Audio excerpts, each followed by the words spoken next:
ভয়াবহ যুদ্ধ পরিস্থিতির মুখোমুখি দাঁড়িয়ে বিশ্ব। সময়ের সঙ্গে সঙ্গে তৃতীয় বিশ্বযুদ্ধের শঙ্কা আরও ঘনীভূত হচ্ছে।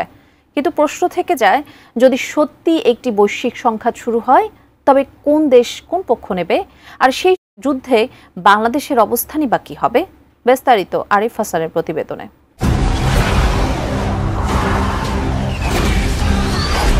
বিশ্ব রাজনীতির উত্তপ্ত পরিস্থিতিতে তৃতীয় বিশ্বযুদ্ধের আশঙ্কা এখন আর নিছক জল্পনা নয়।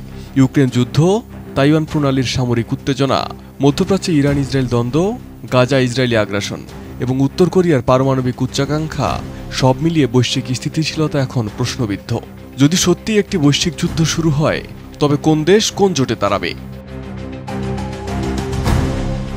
বিশ্লেষকদের মতে সম্ভাব্য যুদ্ধের ক্ষেত্রে যুক্তরাষ্ট্র নেতৃত্ব দেবে পশ্চিমা জোটকে। এই জোটে থাকবে যুক্তরাজ্য, ফ্রান্স, জার্মানি, জাপান, দক্ষিণ কোরিয়া, অস্ট্রেলিয়া এবং ন্যাটো সদস্য দেশগুলো। ভারত সরাসরি অংশ না নিলেও কোয়াড এবং আকুসের মাধ্যমে পশ্চিমা ঘনিষ্ঠ মিত্র হিসেবে থাকবে বলেই ধারণা।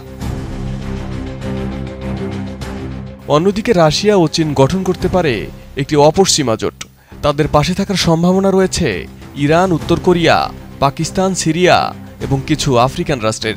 বিশেষজ্ঞরা বলছেন, এই জোট অর্থনৈতিকভাবে তুলনামূলক দুর্বল হলেও সামরিক ও কৌশলগতভাবে আগ্রাসী ভূমিকা নিতে পারে।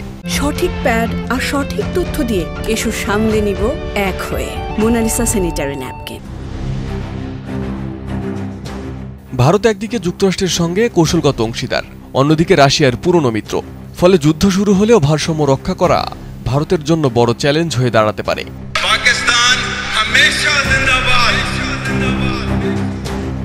অপরদিকে পাকিস্তানের অবস্থান তুলনামূলক স্পষ্ট।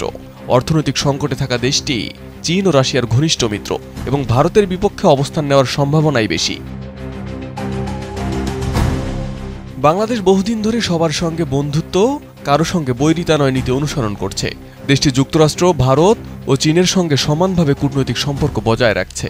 যদিও বর্তমান পরিস্থিতিতে ভারতের সঙ্গে কিছুটা দূরত্ব স্পষ্ট, তবুও যুদ্ধ পরিস্থিতিতে বাংলাদেশ সম্ভবত নিরপেক্ষ অবস্থান নেবে। তবে মানবিক সহায়তা ও শরণার্থী সংকটে জড়িয়ে পড়ার আশঙ্কা রয়েছে। বিশ্লেষকরা বলছেন, যুদ্ধ না চাইলেও প্রস্তুত থাকতে হবে। বাংলাদেশের জন্য বড় চ্যালেঞ্জ হবে কৌশলগত ভারসাম্য বজায় রাখা, বিশেষ করে যখন একদিকে চীনের অর্থনৈতিক সম্পর্ক, অন্যদিকে ভারতের ভূরাজনৈতিক ঘনিষ্ঠতা এবং পশ্চিমাদের উন্নয়ন সহযোগিতা রয়েছে। এদিকে সৌদি আরব, তুরস্ক ও ইরান, এই তিন দেশের মধ্যে দ্বন্দ্ব থাকলেও তারা গুরুত্বপূর্ণ ভূমিকা পালন করতে পারে। ইরান স্পষ্টভাবেই রাশিয়া চীন জোটে যাবে বলে ধারণা করা হচ্ছে, যদিও সৌদি আরব ও তুরস্কের অবস্থান এখনো পুরোপুরি নির্ধারিত নয়। বিশ্বযুদ্ধের সম্ভাবনা বাস্তব হয়ে উঠলে গড়ে উঠতে পারে নতুন বিশ্ব মানচিত্র। তবে বিশ্লেষকরা বলছেন, কূটনৈতিক বুদ্ধিমত্তা, জোট নিরপেক্ষতা এবং কৌশলগত বন্ধুত্বই হবে ছোট দেশগুলোর টিকে থাকার চাবিকাঠি।